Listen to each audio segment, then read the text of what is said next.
Resilience, a story of strength, healing, and hope. We go beyond treatment to redefine what compassionate care truly means. That's Tanner Health. That's care redefined.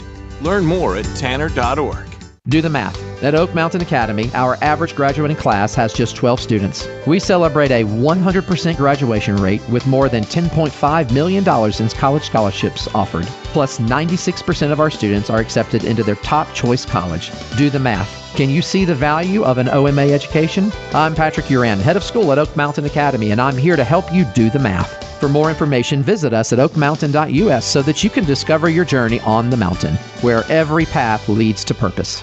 National headlines and the local stories you care about. WLBB, Carrollton, News Talk 1330, FM 106.3.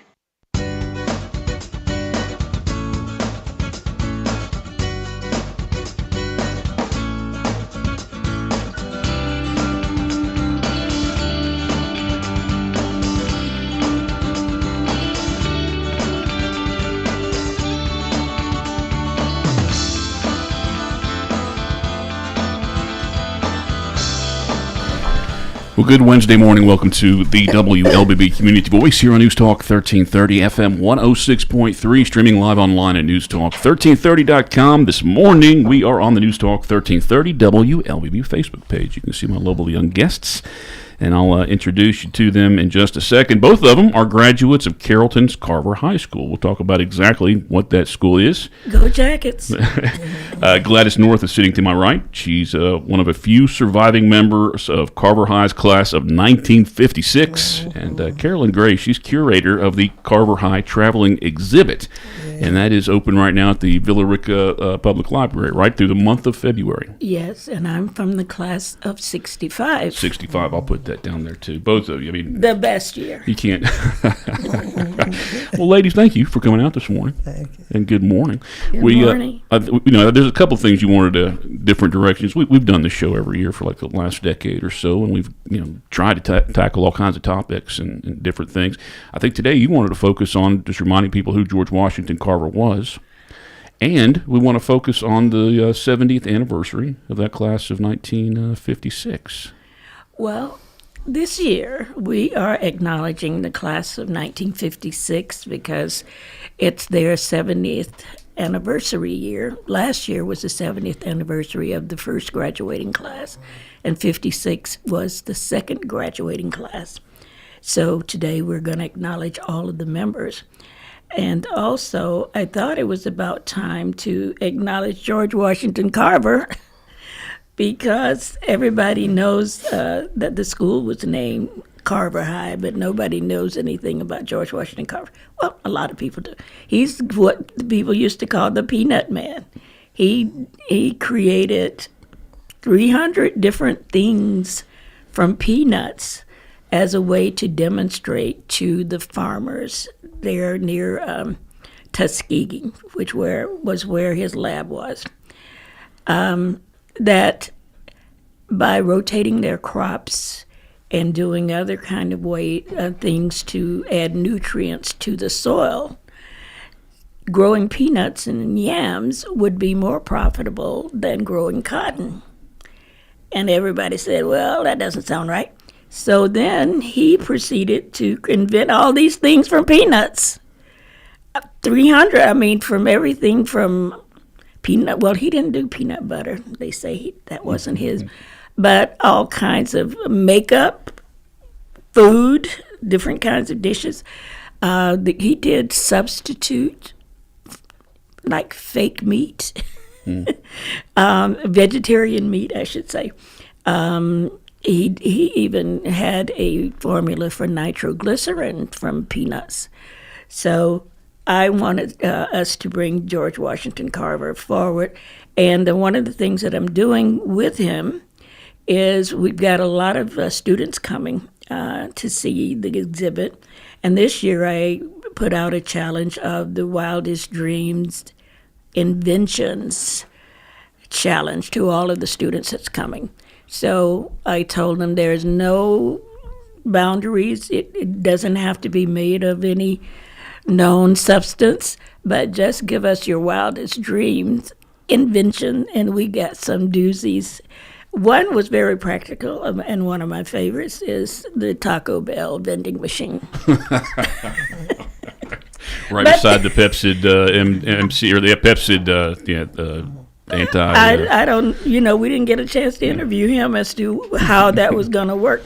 But anyway, all of these sketches of these dream inventions are at the Villa Rica Library next to our Carver High exhibit.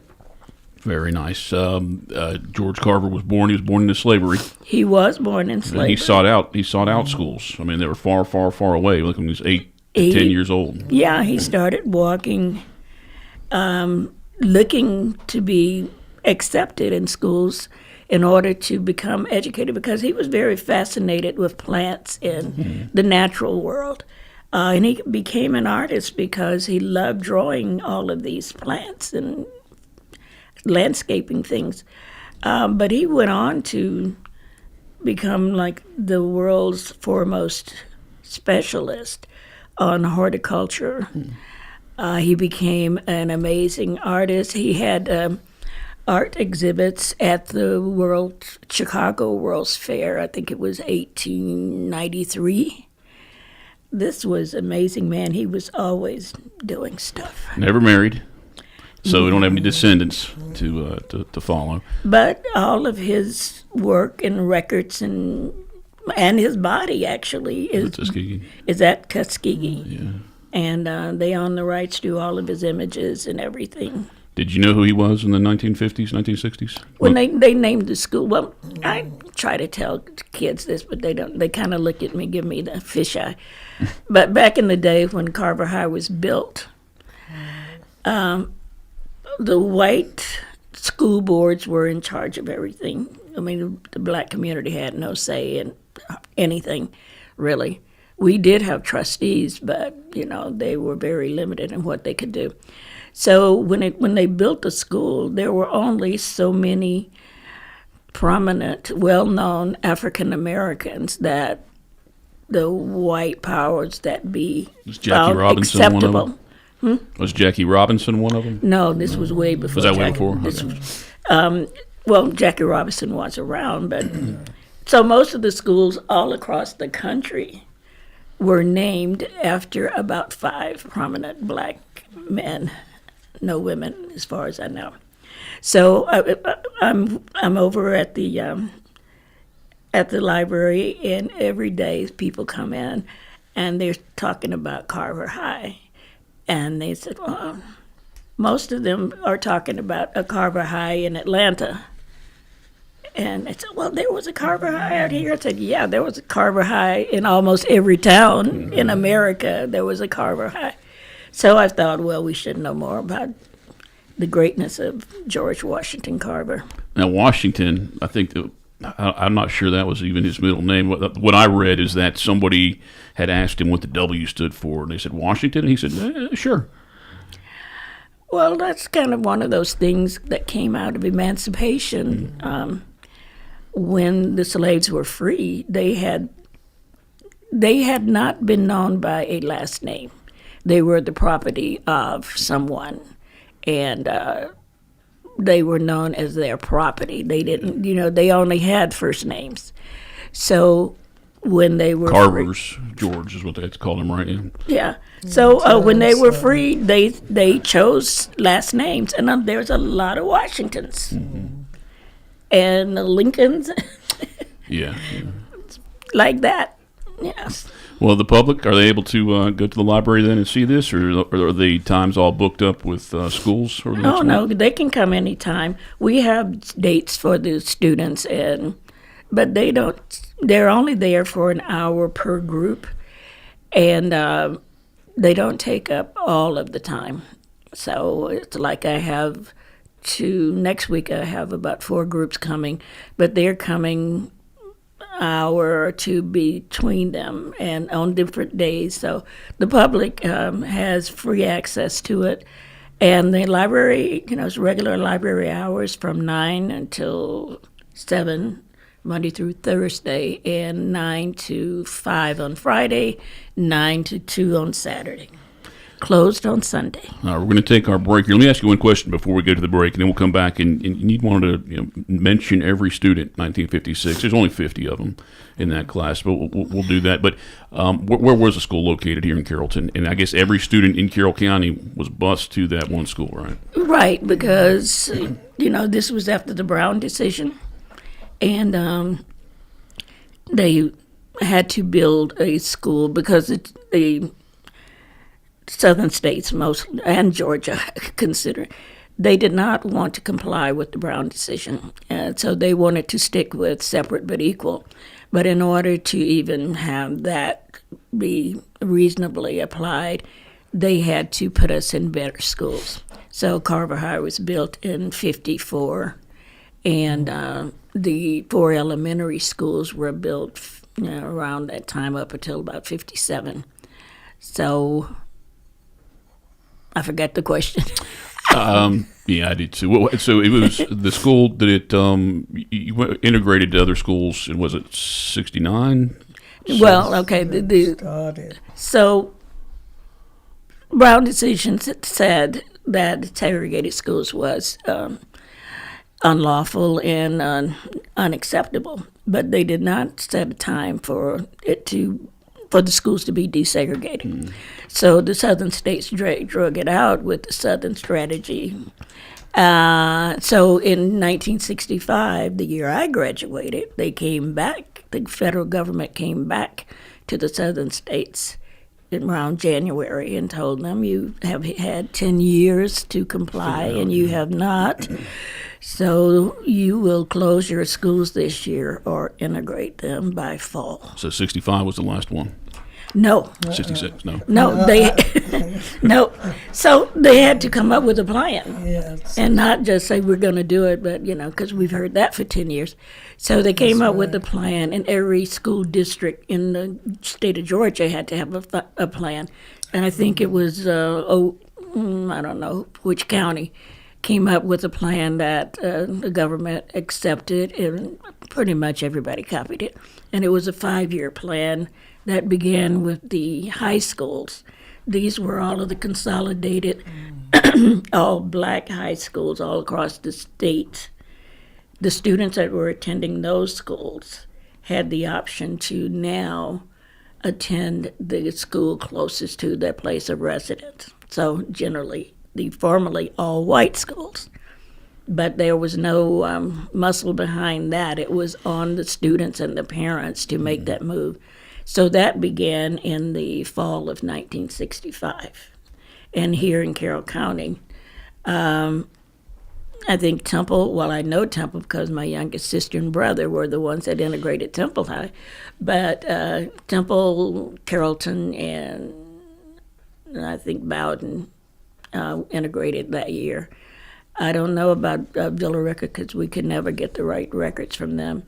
But Mount Zion did not integrate until 68, 69, that fall, because the black students did not want to go, and they didn't. So they all went at one time, and all from kindergarten to the high school. So 69, the fall of 69 was the end of segregation. And so in 70, all the schools were integrated by then. On this morning's program, we are talking about the Carver High experience, and we're going to focus on the class of 1956 when we come back from our first break. And I'm be Gladys to tell us some stories, too. Community Voice is brought to you and us by Tanner Health System and Oak Mountain Academy. Imagine a place where every heartbeat is monitored with the utmost care, where emergencies are met with swift attention, and where cutting-edge technology enables precise and timely treatments. At Tanner Health, every patient's journey is a testament to resilience, a story of strength, healing, and hope. We go beyond treatment to redefine what compassionate care truly means. That's Tanner Health. That's care redefined. Learn more at tanner.org. Oak Mountain Academy specializes in a customized designed academic approach tailored to meet the needs of our families. Our lower division prepares students with the necessary foundation to build excellence. Our middle division provides students with over 15 course offerings, providing them with opportunities to explore their talents and gifts. Our upper division provides personalized academic journeys, allowing them to achieve their dreams. I'm Patrick Uran, head of school, inviting you to journey with us. For more information, visit us at oakmountain.us, where every path leads to purpose.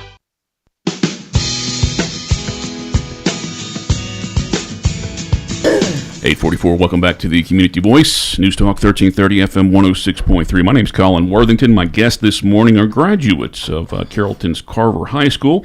I've got Gladys North. She is a surviving member of Carver's High class of 1956. And Carolyn Gray, she was graduated in 65. Is that what we said?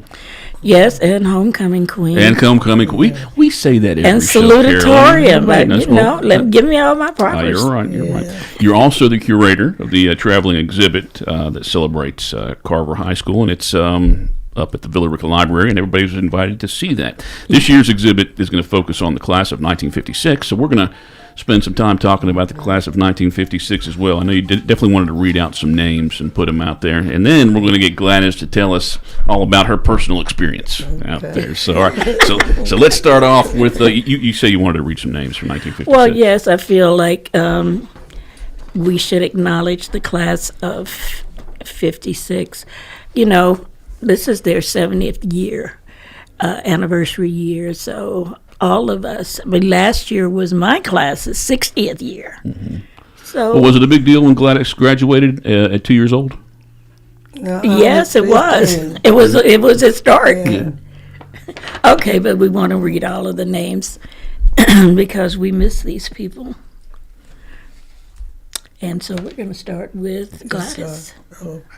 Our president officers then were, our president was Samuel Roberts. The vice president was Mattie Daniels. Secretary was Winona Bird. Assistant secretary was Lorraine Cooley. Treasurer Roosevelt Aki. Business manager was Thelma Williams. Chaplains were Novice Mitchell. And now for the classmates, Charles Henry Bailey. Rena Lee Bailey. Ray Baker. James Clifton Billingsley. Jenny Sarah Birdsong. I love this name. Margaret Barkins. Myrtle Ann Brinkley.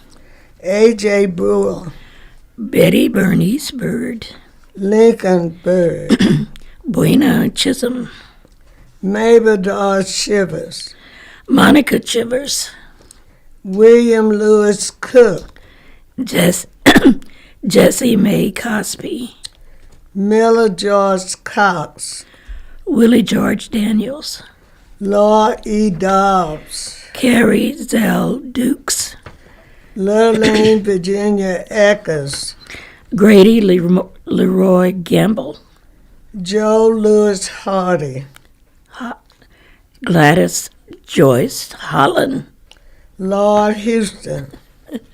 Robert Lee Houston. Annette Kristen Keith. Jean Hope Knight. Sally Mae Long. Shirley Louise McKee. James Eugene Mitchell. Margie Ray Moore. Wallace Aubrey Phillips. William Lee Simmons. Mary Jean Ware. Ozzie Walker. Robert Ezra Wallace. Elizabeth Mae West. Arvis Williams. James Wilson. And William Wilson. Now, that's about 50 students. Yeah. Do you have any kind of idea on what percentage of those students stuck around Carroll County? Most of us left. Yeah. William Simmons didn't leave, did he? No, because last year the city of Temple named their new administrative annex after him. He served on the city council for more than 20 years. Yeah, he was an educator, right? Yeah, he was taught in the Haralson County school district for more than 20 years, so he was there. There were the leavers and the stayers. Mm-hmm. I was a leaver. Yeah. Gladys was a leaver. Yeah, well, what brought you back then, Gladys? Where did you go and what brought you back? I married my high school sweetheart. He graduated in 54, and he went into the Air Force. And after he left, I was between 55 and 56 because he played football, I was a cheerleader. I was a basketball player. I was a photographer for the school. Just really, we had opportunities then. I started first grade there. And, we had teachers then that, she's smart, she's going to the third. So I was always between these two classes. And I we traveled, but when it ended up, I ended back down south, and I was involved in the civil rights movement. I stayed in jail for 3 days. What? Yeah. I didn't know that, girl. Everybody didn't know that. They know it, I usually get a chance to tell it every year at church, but I had an opportunity. I met all the rest of them, Jesse Jackson and Jose and all of them. And, the airport. I know. The airport named after him. Oh, Atlanta. Okay. Whose property? But I didn't get to meet Dr. King because he went to Tennessee. But Jose and all of them, I met them. I was the youth advisor for this SLIC organization, one that Jesse Jackson was over. So I was still young then. I wasn't even 30 years old at that time. So I had 3 kids, and that's when it come up that Don was just about ready to go to school, and we was on a military base. They could go across the track and go to school, but on this side they couldn't go. And you mentioned Don. Don's your son, and he newly elected city council person for Carrollton, right? Yes. So they grew up traveling, and it so happened when my husband retired after all the travel we done, Texas, Michigan, Maine, Georgia, Florida, Philippines, Guam, traveling, we end up back home because that's why we wanted to come. And do you guys live in your mother's home? Or does Don live? He lives in his grandmother's home. Yes. Yes, he does. And it's in Ward 1. And but all of these classmates, most of them I grew up with, but when they like Carolyn said, when they had the buses to come, county buses to come in, and we was integrated with the county children. So some of these are county, but some of them are dear friends I grew up with, girlfriends, the boyfriends that I was like next door. I grew up with them, so. Were you able to picture, when you were reading off those names? I mean, did a picture jump in your head of all those people? Yes. Let me take our final break here. We'll come back with about 6 minutes, and we'll promote the exhibit one more time, and we'll get Gladys to tell us a story though before we head out. Maybe her fondest memory of the school. Time right now 8:53. Community Voice brought to you by Tanner Health and Oak Mountain Academy. Imagine a place where every heartbeat is monitored with the utmost care, where emergencies are met with swift attention, and where cutting-edge technology enables precise and timely treatments. At Tanner Health, every patient's journey is a testament to resilience, a story of strength, healing, and hope. We go beyond treatment to redefine what compassionate care truly means. That's Tanner Health. That's care redefined. Learn more at tanner.org. Oak Mountain Academy is a vibrant community built on innovation, academic excellence, and a 64-year legacy of shaping community leaders. I'm Patrick Uran, head of school at Oak Mountain Academy, inviting you to visit the mountain and experience firsthand the passion, purpose, and personalized education that defines our school. Come see how our mission and vision come to life each day. For more information, visit us at oakmountain.us so that you can discover your journey on the mountain, where every path leads to purpose.